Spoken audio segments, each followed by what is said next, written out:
Volume 3, Chapter 72, The Revolutionary Movement, Ideology and Motivation. With the beginning of the American Revolutionary War, at the outbreak of Lexington and Concord, two truths about the Revolution already stand out clearly. One is that the Revolution was genuinely and enthusiastically supported by the great majority of the American population. It was a true people's war against British rule.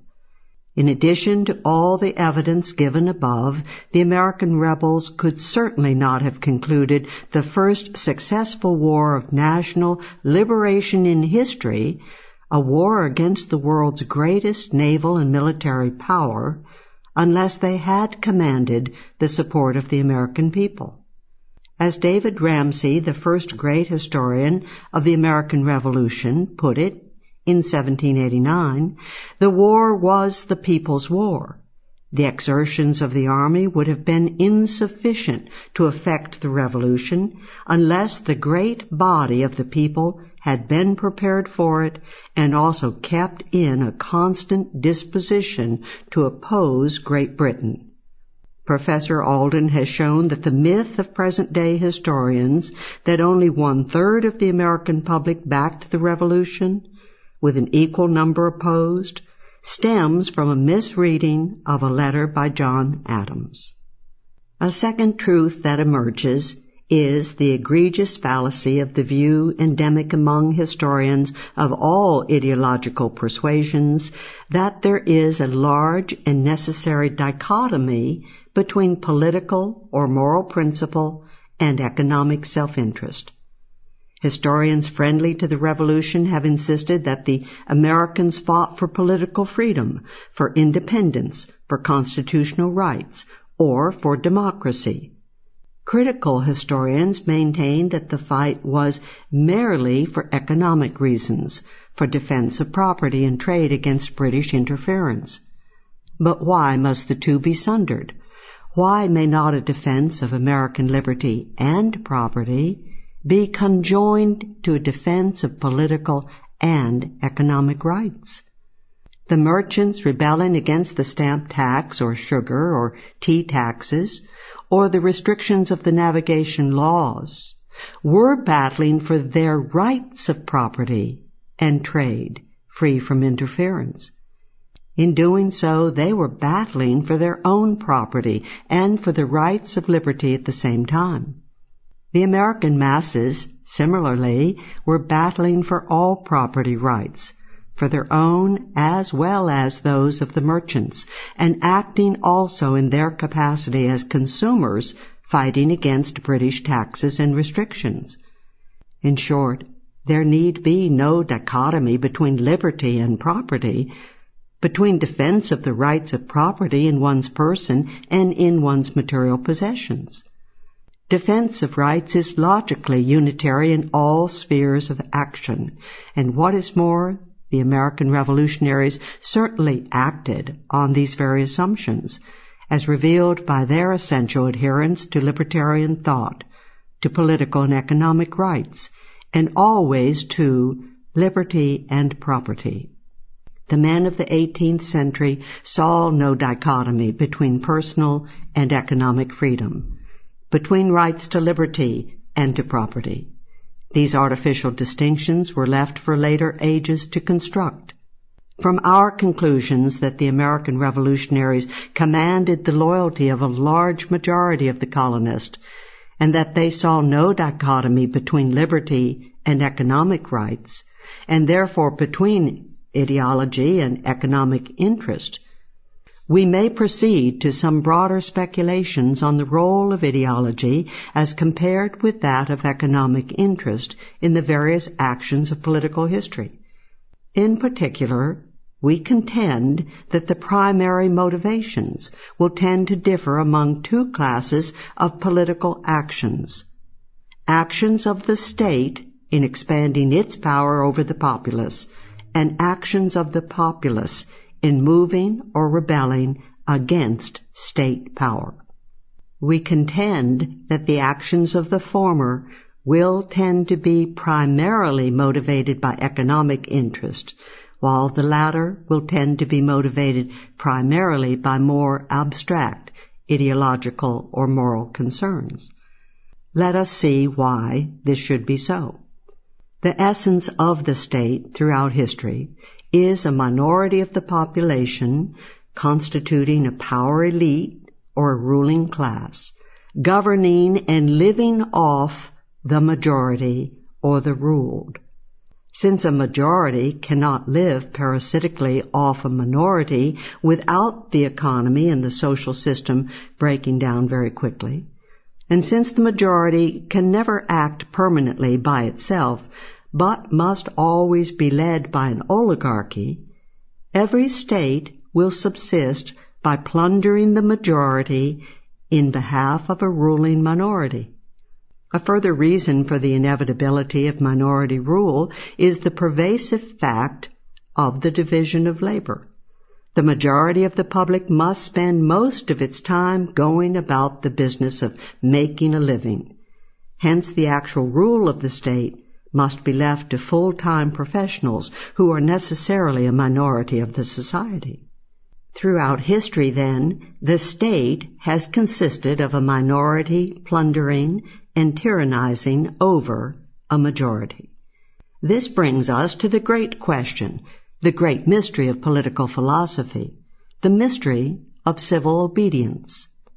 From Etienne de la Boétie to David Hume to Ludwig von Mises, political philosophers have shown that no state, no minority, can continue long in power unless supported, even if passively, by the majority.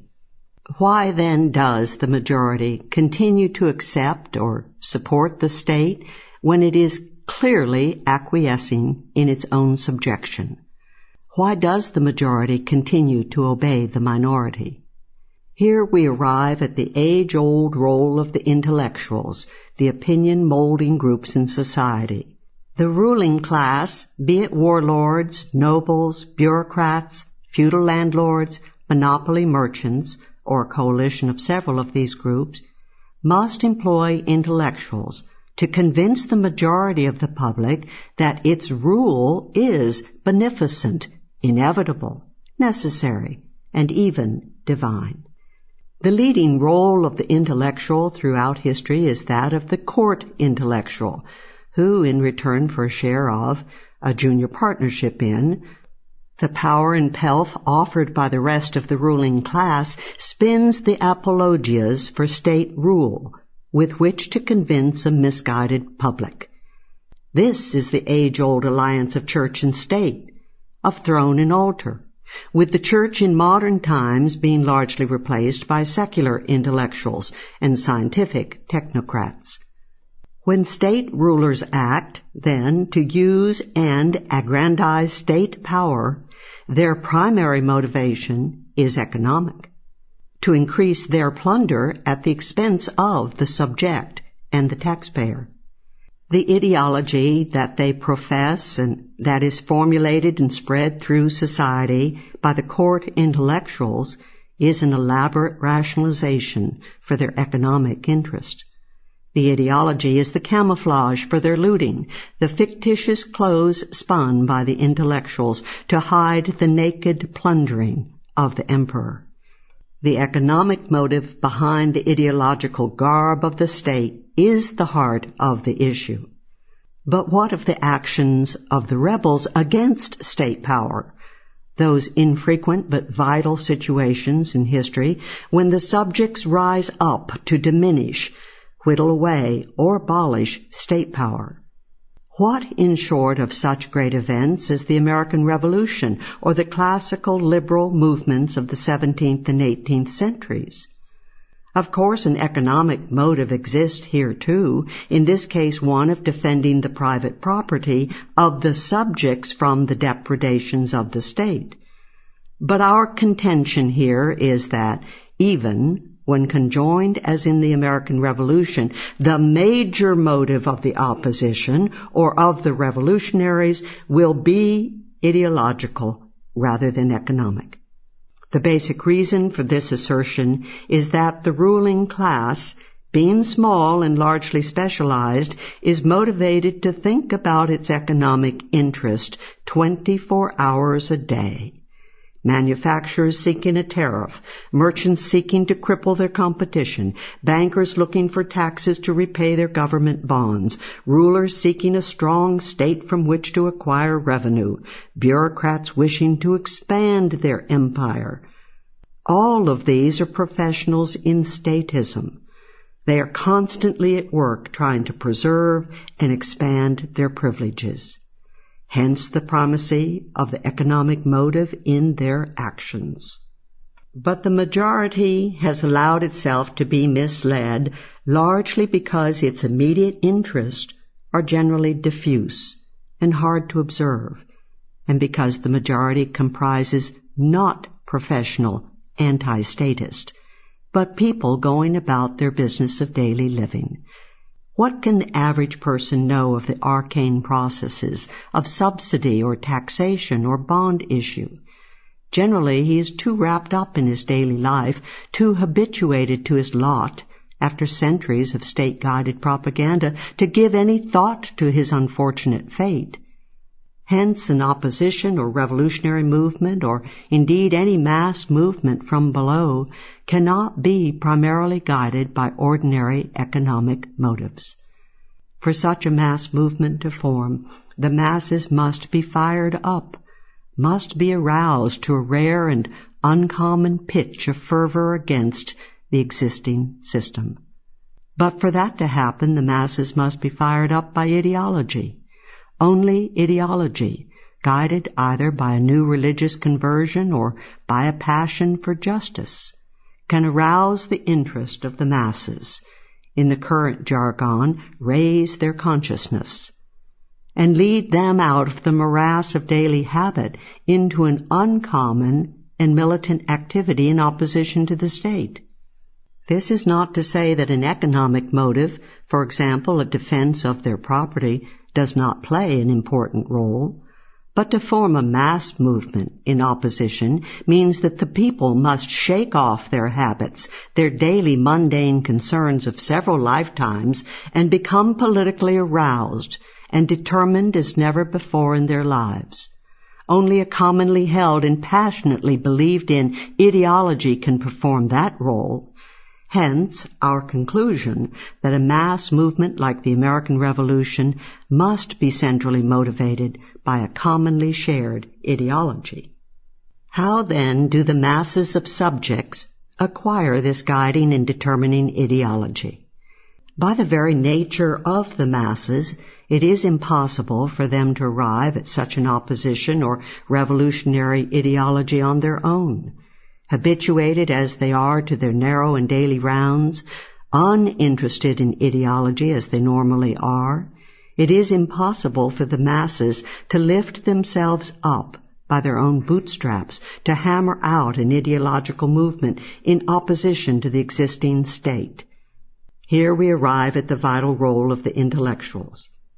Only intellectuals, full-time, or largely full-time professionals in ideas, have the time, the ability, and the inclination to formulate an opposition ideology, and then to spread the word to the people.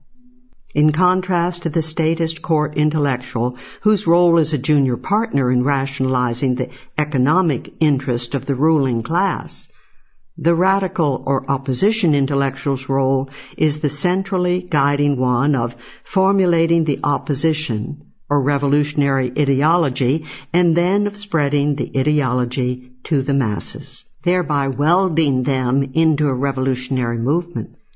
An important corollary, in weighing the motivations of the intellectuals themselves, or even of the masses, it is generally true that setting oneself up in opposition to an existing state is a lonely, thorny, and often dangerous road.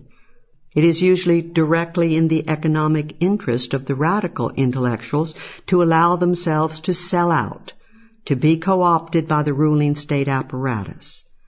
The intellectuals who do choose the radical opposition path, who pledge, in the famous words of the American revolutionaries, their lives, their fortunes, and their sacred honor, can scarcely be dominated by economic motives.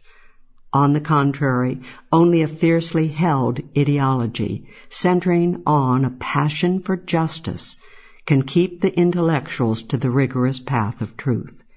Hence again, the likelihood of a dominant role for ideology in an opposition movement.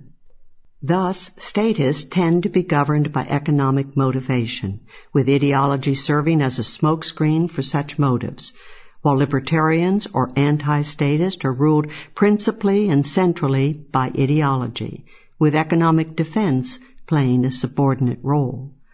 By this dichotomy, we may at last resolve the age-old historiographical dispute over whether ideology or economic interest play the dominant role in historical motivation. We can now see why the Charles Beard, Carl Becker economic determinist model of human motivation, a dominant school of American history in the 1920s and 1930s, so fruitful and penetrating when applied to statist actions of the American government, fails signally when applied to the great anti-statist events of the American Revolution. The Beard-Becker approach sought to apply an economic determinist framework to the American Revolution, and specifically a framework of inherent conflict between various major economic classes. The vital flaws in the Beard-Becker model were twofold. First, they did not understand the necessarily primary role of ideas in guiding any revolutionary or opposition movement.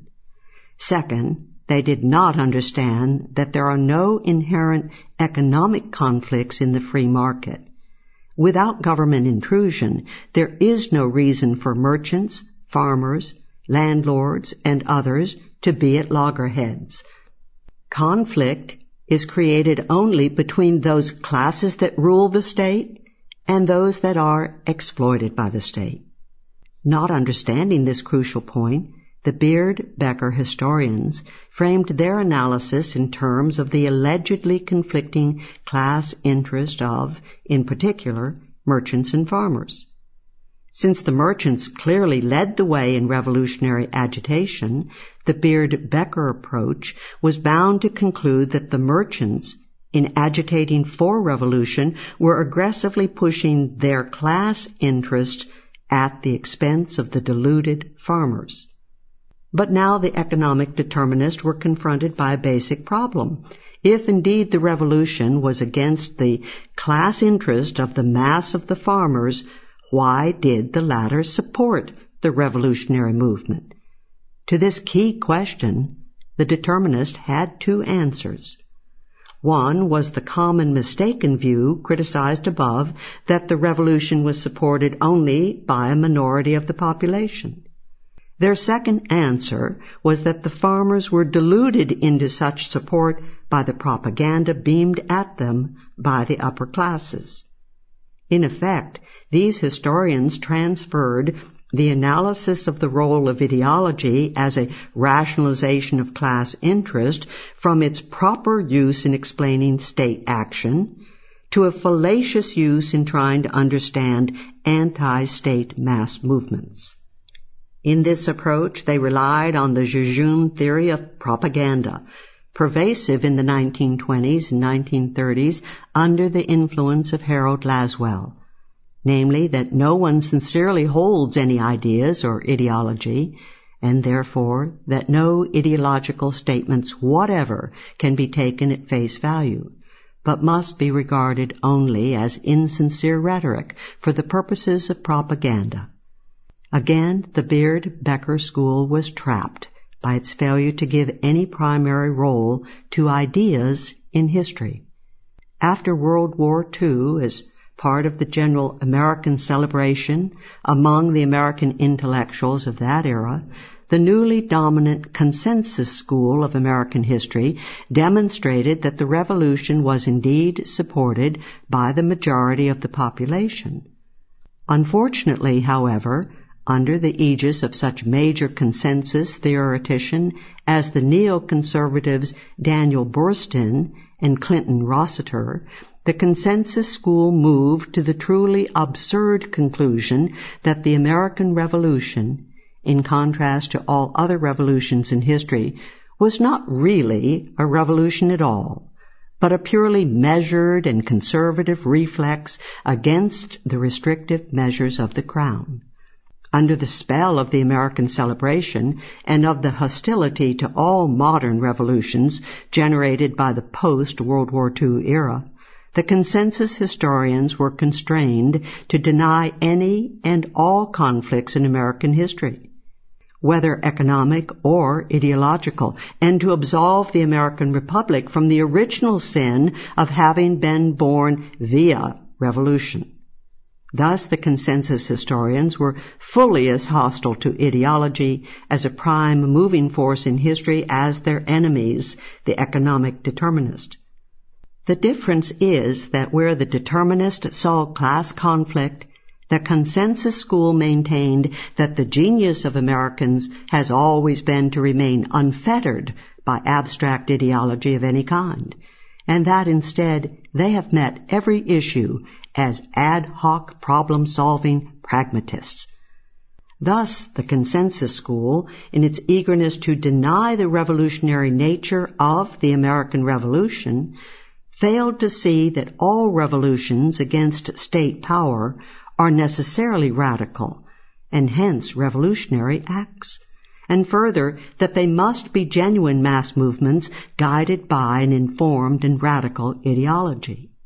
Fortunately, however, the most recent and now dominant school of historiography on the American Revolution, that of Professor Bernard Bailyn, brings radical ideology, and radical libertarian ideology at that, into the forefront of the causes of the Revolution. Against the hostility of both of the older schools of historians, Bailyn has managed, in scarcely a decade, to emerge as the leading interpreter of the Revolution. Bailyn's great contribution was to discover for the first time the truly dominant role of ideology among the revolutionaries. He stressed not only that the Revolution was a genuine revolutionary and multi-class mass movement among the colonists, but also that it was guided and impelled, above all, by the ideology of radical libertarianism, or as Bailyn happily calls it, the transforming libertarian radicalism of the Revolution. In one sense, Bailyn harked back to a generation of historians at the turn of the 20th century, the so-called constitutionalists, who had also stressed the dominant role of ideas in the revolutionary movement. But Bailyn correctly saw that the mistake of the constitutionalist was in ascribing the central and guiding role first to sober and measured legalistic arguments about the British Constitution, and second, to John Locke's philosophy of natural rights and the right of revolution. Bailyn saw that the problem of this interpretation was to miss the major motive power of the revolutionaries. Constitutional legalisms, as later critics pointed out, were dry as dust arguments that hardly stimulated the requisite revolutionary passions, and furthermore they neglected the important problem of the economic depredations by Great Britain. And Locke's philosophy, though ultimately highly important, was too abstract to generate the passions or to stimulate widespread reading by the bulk of the colonists. Something Bailyn rightly felt was missing, the intermediate level ideology that could stimulate revolutionary passions. Bailyn found the missing ingredient in the radical libertarian Lockean English writers of the 18th century, especially John Trenchard and Thomas Gordon of Cato's Letters. These writers applied and transformed Lockean natural rights theory into a radical and passionate and explicitly political, libertarian and anti-British framework. Trenchard and Gordon and the other influential libertarian writers clearly and passionately set forth the libertarian theory of natural rights, went on to point out that government in general, and the British government specifically, was the great violator of such rights, and warned also that power, government, stood ever ready to conspire to violate the liberties of the individual. To stop this crippling and destructive invasion of liberty by power, the people must be ever wary, ever vigilant, ever alert to the conspiracies of the rulers to expand their power and aggress against their subjects.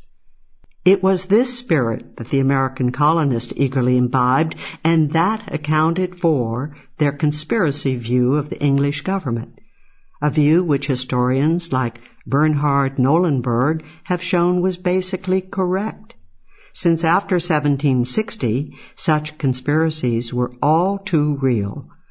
Thus, what some historians have derided as the paranoia of the colonist turned out to be not paranoia at all, but an insightful apprehension of reality, an insight that was, of course, fueled by the colonist libertarian understanding of the very nature and essence of state power itself.